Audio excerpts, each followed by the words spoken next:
cyane ko tujya kubona muri iki kiganiro. Kwa ikaze. Iyi ni Gospel City TV, nitwa Nigena Manase. Njye mujye kubona muri iki kiganiro. Kurikira iminota mikeya ubwire kuri iyi nkuru. Tujye kuganira itandukano riri hagati y'Ibibiliya yera n'ibindi bitabo byose bivuga Imana. Kwa ikaze wowe unteze amatwi. Iyi video ugende udakoze subscribe, like na share. Ukoze cyane Imana guhereza umugisha. Bibiliya yera ni igitabo cyera cyahumetswe n'Imana ubwayo. Ifite amateka, ubuhamya n'ububasha byihariye bitagereranywa n'ikindi gitabo cyanditswe n'abantu cyangwa amadini atandukanye. Uko imyaka igenda ishira, abantu benshi baragerageje kwandika ibitabo bivuga Imana, inyigisho z'abahanuzi n'amategeko n'imibereho myiza, ariko Bibiliya yo igahora ifite umwihariko wayo udahuzwa n'icyo ari cyo cyose.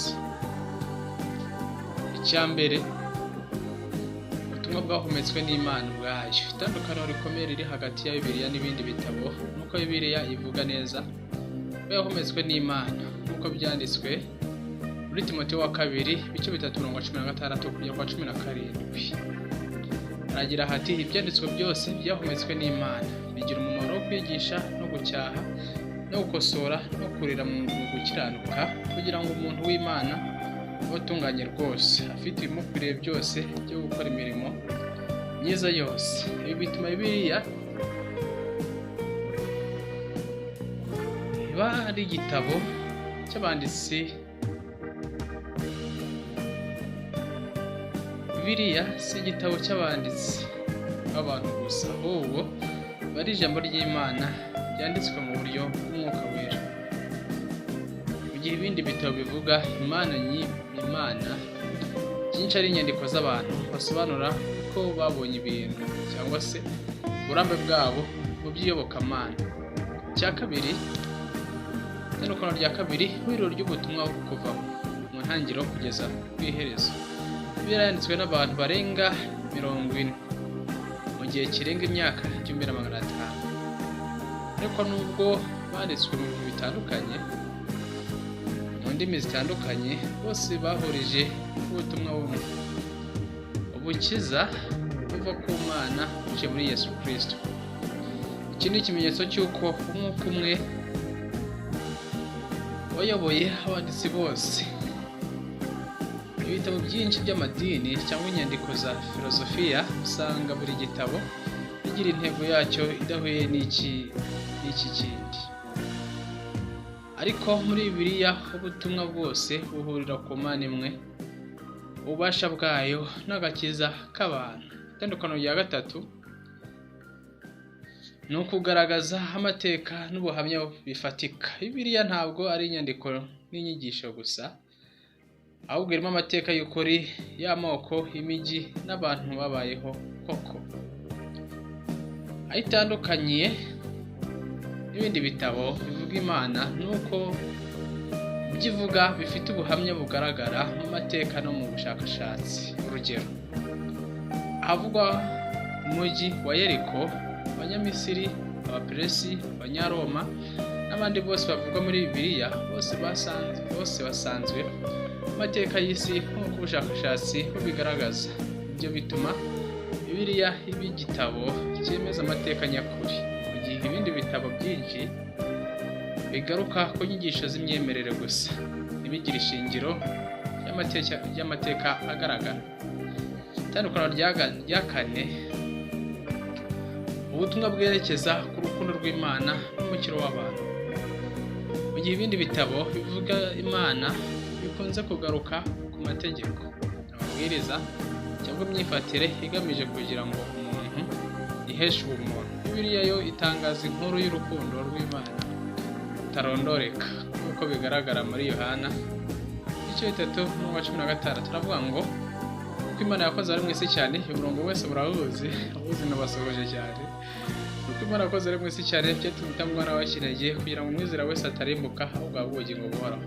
Iri jambo ry'urukundo ni umukiro rihindura imitima y'abantu. Ibindi bitabo bikunze kuvuga uburyo umuntu akorera Imana ngo ayishimishe, ariko Bibiliya yerekana uburyo Imana ubwayo yegereye umuntu kugira ngo imukize no kumugarurira umubano wayo. Itandukano rya gatanu, ububasha bwo guhindura ubuzima. Bibiliya ifite imbaraga zidasanzwe mu guhindura umuntu umunyabyaha, umucurabwenge cyangwa uwacitse intege, ikamugira umuntu mushya. Hereye ku bantu benshi banditse amateka nka Pawulo, ari umwicanyi ariko akavugururwa akagirwa intumwa Pawulo. Ubona ko Bibiliya atari inyandiko isanzwe. Mu gihe ibindi bitabo bigaragaza ubuhanga n'imigenzo myiza, nta na kimwe gifite imbaraga zo guhindura umutima w'umuntu mu buryo bw'imbere nk'uko ijambo ry'Imana ribikora. Itandukano rya gatandatu, ubuhanuzi bwasohoye ku gipimo cy'ukuri. Bibiliya irimo ubuhanuzi busaga 2500, kandi ubushakashatsi bwerekana ko hafi 2000 muri bwo byarasohoye neza. Urugero, ubuhanuzi bwa Daniyeli ku bwami butandukanye bwaje mu mateka: Babiloni, Abamedi n'Abaperesi, Abagereki n'Abanyaroma. Cyangwa ubuhanuzi bwa Yesaya, kuvuka kwa Yesu, byose byasohoye uko byanditswe. Ibi bitandukanya Bibiliya n'ibindi bitabo bivuga Imana ariko bitagira ubuhanuzi busohora, cyangwa bikaba bigizwe n'ibitekerezo by'abantu gusa. Itandukano rya karindwi ni iri: ihindura ry'imibereho n'imiyoborere y'abantu. Bibiliya yagize uruhare rukomeye mu mateka y'isi. Yagize uruhare mu gushyiraho amategeko y'ubutabera, uburezi n'uburenganzira bwa muntu. Ibihugu byinshi byafashe ishingiro ryayo mu gukora ibikoresho by'iterambere n'ubutegetsi bwiza. Urugero, ibitekerezo by'ukuri n'uburinganire byo muri Bibiliya nibyo byubakiyeho charité de droit de l'homme, amategeko y'ibihugu byinshi, ndetse n'uburezi bishingiye ku ndangagaciro z'ukuri. Ibi byose bigaragaza ko Bibiliya atari igitabo cy'idini gusa, ahubwo ari igitabo cy'iteka ry'abantu bose. Itandukano rya munani, imvugo n'imigenzo yanditswe mu bwenge bw'umwuka. Mu gihe ibindi bitabo yanditswe mu mvugo isanzwe, Bibiliya yanditswe mu buryo bwimbitse burimo ubuhanga bw'umwuka, ibigereranyo, amagambo y'ubuhanuzi n'ubwitonzi bw'ijambo. Iyo usomye Zaburi, imigani cyangwa ibyahishuwe, ubona uburyo amagambo yayo arimo ubwenge butarimo ubw'abantu busanzwe, nk'uko Yesu yabivuze muri Yohana 6:63 ati: amagambo mbabwira ni umwuka kandi ni ubuzima. Ni ukuvuga ko Bibiliya ifite ubuzima uyivamo, mu gihe ibindi bitabo biguma ari amagambo gusa. Itandukano rya 9, gusenyuka kw'igihe n'ubwira kabiri ntibyigeze bihungabanya. Kuva Bibiliya yandikwa kugeza ubu, yanyuze mu bihe bikomeye cyane: ibihe by'intambara, ibihe by'itotezwa, ibihe by'abayihindura, ndetse n'ibihugu bigeze kwibuza,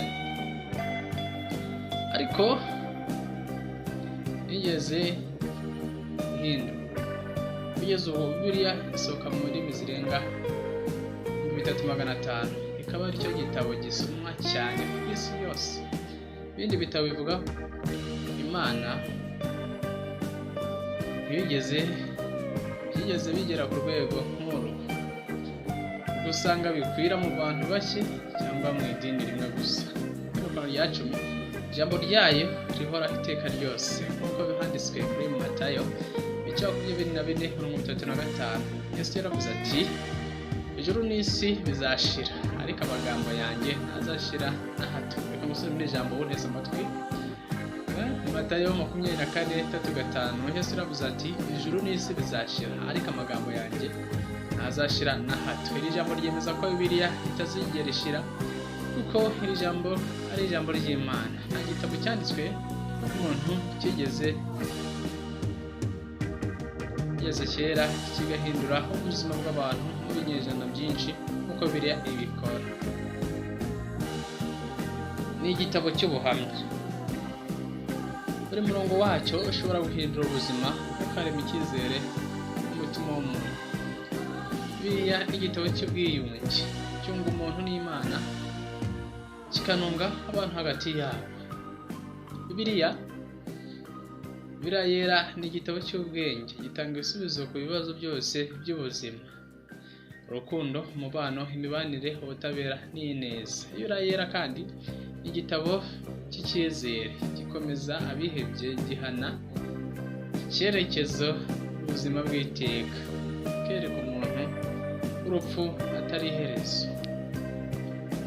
Yera kandi ni igitabo cy'ubuhanuzi n'isezerano gitanga icyizere cy'ubuzima bushya, ubwami bw'Imana buzahora iteka ryose. Ndabashimiye abakoze cyane kunkurikira.